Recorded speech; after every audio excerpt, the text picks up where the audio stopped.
अब जैसे हम क्या करते हैं, लड़के का विवाह होता है, ओहो छाती फूल जाए पिता की, अब पता नहीं क्यों करूँगा और ये करूँगा और डीजे बजाऊँगा। अपन आत्माओं, एक अखबार में चित्र देखा, पहले दिन वो डीजे बजा रहे थे, नाच रहे थे, लड़के का ब्याह था।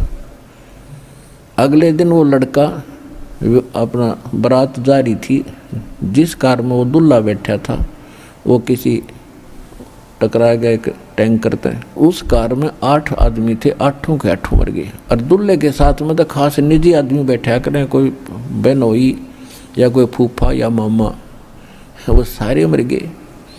अगले दिन टक्कर मार रहे थे, बाल पाड़ रहे थे, एक दूसरे के भीतों से टकरा रहे थे।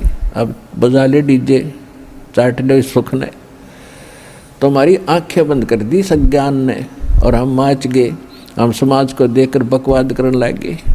इसे गंदे लोक में एक सांस का भरोसा नहीं, कद बिजली गिर जा, और हम कैसे फूले फिर रहे हैं, तो बगैर ज्ञान के बाद बिगड़ रही है। अपना ब्याह करो, बच्चों का संयोग तो जोड़ना पड़ेगा, संयोग जोड़ दो, सिंपल वे से जोड़ दो, ये बकवाद गणी करनी। इसी के कारण हमने बेटियों को अपना दुश्मन बना लिया, गर्भ में मारने लग गए, परंपरा गलत बना के। इन परंपराओं को हमने ख़त्म करना पड़ेगा, हम आगे जब बढ़ेंगे। अब जैसे हम हिंदू धर्म में जन्मे, आप इतिहास पढ़ के सीखो, क्योंकि हमने ना तो अपने सदग्रंथों का ज्ञान, हम ना अपने ही अकल से, अपने ही दौड़ तोड़ से परंपरा बना ली। नकली संतों ने अपने ही दिमाग से हमें वो अज्ञान भर दिया, उसको हम ज्ञान मान बैठे, और इन गलत परंपराओं को हम अपना फाइनल मान लिया कि ये तो करनी पड़ेगी। अब जैसे जब ब्रह्मा जी, विष्णु जी, शिव जी का ब्याह कराया, विवाह किया, उस समय ना तो कोई डीजे बजानिया था, ना कोई बाती था, ना बराती था, ना कोई जलेबी तारनिया था। दुर्गा ने 3 लड़कियां उत्पन्न की, समुद्र में डाल दी, वहाँ से जब वो सागर मंथन हुआ, वहाँ से निकल आई। जो पहले निकली थी बड़ा ब्रह्मा जी था, ब्रह्मा जी से कह दिया बेटा इसका नाम सावित्री है, और तेरे इसका विवाह कर दिया, जा बेटा अपना घर बसाओ। दूसरे नंबर की लक्ष्मी जी थी, लक्ष्मी का विष्णु से विवाह कर दिया कि जा बेटा ये तेरी पत्नी, तू इसका पति, घर बसाओ। तीसरे का विवाह कर दिया पार्वती से, शंकर जी का, अब जाओ बेटा या तेरी पत्नी, तू इसका पति, हो गया ब्याह। तो हम गीत तक गाते हैं उन भगवानों के, और सांग जोड़ते अपना न्यारा। तो इस प्रकार वो भी तो ब्याह हुए थे जिसे सारा संसार बन गया। तो इसी प्रकार हम एक ऐसी परंपरा बनाने जा रहे हैं, बच्चों का ब्याह करो, 1 नया पैसा नहीं लाना, ना देना ना लेना। पहला फार्मूला तो ये देखो कि जो भाग्य में लिखा है बेटी और बेटे को वही मिलेगा, इससे कम बत्ती नहीं हो सकता, तो इससे पटक लेना।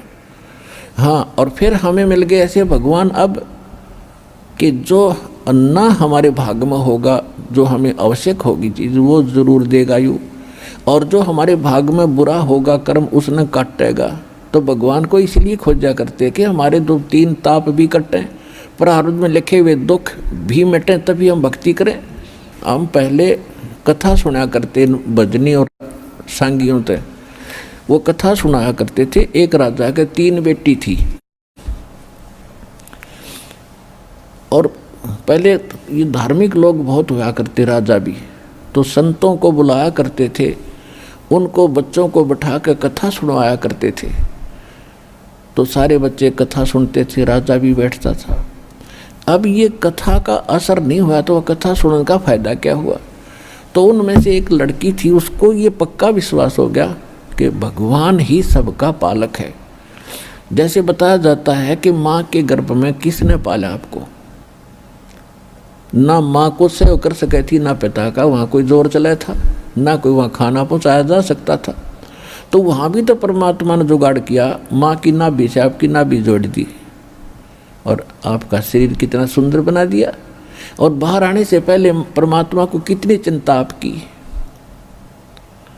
माँ के सतन में बाहर आते ही दूध भर दिया, और पहले ना था टोपा भी उसमें। तो भगवान आपका कितना खैर खवा है, कितनी केयर टेक करता है, उसको पता है इसको क्या चाहिए था। और ईब आप सियाणे गणे बन गए, भगवान से दूर हो गए, उससे भी ऊपर पहुंचना चाहते हैं, इंटरनेट बना लिया, जहाज बना लिए, ऊपर भेज दिए, वो जेट विमान भेज दिए इन पर, मंगल ग्रह पर खाए जाओ धक्के, इनमें के खाली पत्थर पड़े, ये जो स्थान है उसकी खोज करो, जो हम बताएंगे उस स्थान पर जाया जाएगा जहाँ सदा सुखी हो गए। तो जो प्रसंग चल रहा है उसी पर आते हैं हम। तो हमने अपने बच्चों का जो विवाह करना है वो बहुत सिंपल वे से करना है। तो उस राजा की लड़की का ये बात समझ में आ गई कि भगवान ही सब कुछ करता है। माता पिता का जन्म भी संस्कार से हुआ हमारा। आज बेशक हम राजा की लड़की हैं और आगे संस्कार ही चलेगा, पिता हमारा कुछ साथ नहीं दे पाओगा। आप भी देख रहे हो, आप अपनी बेटी को विवाह करने के बाद क्या देते हो? अब परंपरागत ये थोड़े बहुत दान दहेज दे दिया करते हैं, क्या उससे सारी उम्र सुखी हो जाएगी वो? नहीं, उसने अपनी मेहनत मजदूरी करके अपना निर्वाह करना ही पड़ेगा और देगा भगवान। तो उस बेटी का पक्की समझ में आ गई, परमात्मा करता वही फाइनल है। तो एक दिन तीनों बहन बैठी थी, वो जिक्र चल रहा था। तो एक बहन जो छोटे वाली थी उसने कहा कि बहन, पिताजी ने तो ठीक हम पाल पोष दिए परमात्मा के ही आदेशानुसार संस्कारवश, और आगे प्रत्येक प्राणी अपने संस्कार से ही आगे चलेगा। तो वो दो थी, वो अनजान थी, वो कहने लगी तू क्या पिताजी को नहीं मानती? मानती हूँ, पिताजी को पिताजी मानती हूँ। तो तेरा पेट पिताजी नहीं भर रहा? नहीं, पेट तो भगवान भरे सबके। उन दोनों ने जाकर पिताजी को सिखा दिया, हकीकत न्यू का है भगवान ही सब कुछ करता है, मेरा कर्म मिल लेगा, इसमें कोई नहीं कुछ कर सकता। तो पिताजी ने कोई इस बात का गुस्सा हो गया, अब देखूंगा या कितनी सुखी होगी। उन दो को तो विवाह कर दिया राजाओं के लड़कों से, और तीसरी का विवाह कर दिया एक जंगल से लकड़ी काट कर लाता था और शहर में बेचा करता था। बेचता भी ये था, रोटी दे देते थे वो लाला जी, उसने पता नहीं था कि चंदन की लकड़ी लाता था, कीमत का उसको ज्ञान नहीं था। तो उसने अपने नौकरों से कहा कि ऐसा निर्धन ढूंढ के लाओ जो रोटी तक सीमित हो, फिर देखूंगा किसके भाग का खाती है। तो वो दो लड़कियां तो कहा करती हम पिता के कर्म का खाती है, और वो कहा करती नहीं, जीव अपने भाग का खाता है, अपने भाग्य से प्राप्त करता है। तो उसके नौकरों ने वो ऐसा निर्धन खोज दिया, अकिस्त निर्धन धरती बनी। उस लड़की का ब्याह उससे कर दिया, लड़की खुशी खुशी चली गई। अब फिर उसके साथ वो राजा की लड़की थी, उसने चंदन की लकड़ियों का ज्ञान था, वो लकड़ी काट कर लाता था और वो पूछा करती थी ये कितनी कीमत की देकर आते हो आप, कि रोटी रोटी देते मेरे को तो फिर वो वहाँ गई उसके साथ लकड़ी लेकर साथ में, उन सेठों से कहा कि इतनी कीमती वस्तु को और आप ऐसे बेच रहे हो। जो बोले चल चल अपना काम करो, उसको पता नहीं था। तो एक दिन वह स्पेशल गई और कही कि आप लकड़ी लेकर आना और दूसरी दुकान पर देना, वो 2-3 दुकानों पर बेचता था। तो लड़की जाकर वहाँ कहने लगी कि मैं राजा की लड़की हूँ और आप इसको क्या कीमत दे रहे हो? तो वो डर गए, तो उन्होंने थोड़ी कीमत बढ़ा दी, ठीक से उनका गुजारा सा हो गया। उसके बाद क्या हुआ कि वो दोनों लड़की जो राजाओं का विवाह किया था उनका युद्ध हो गया किसी के साथ, वो दोनों विधवा होगी और वो मारा गया, उनके पति परिवार भी नष्ट हो गए। उधर से क्या हुआ कि वो जो लड़का था वो कितर राजा का लड़का था, पहले उनका राज्य किसी कारण से किसी ने ग्रहण कर लिया था, फिर मालिक की मेहर हुई, वो मर गया वो राजा जिसने उनका राज्य प्राप्त किया था।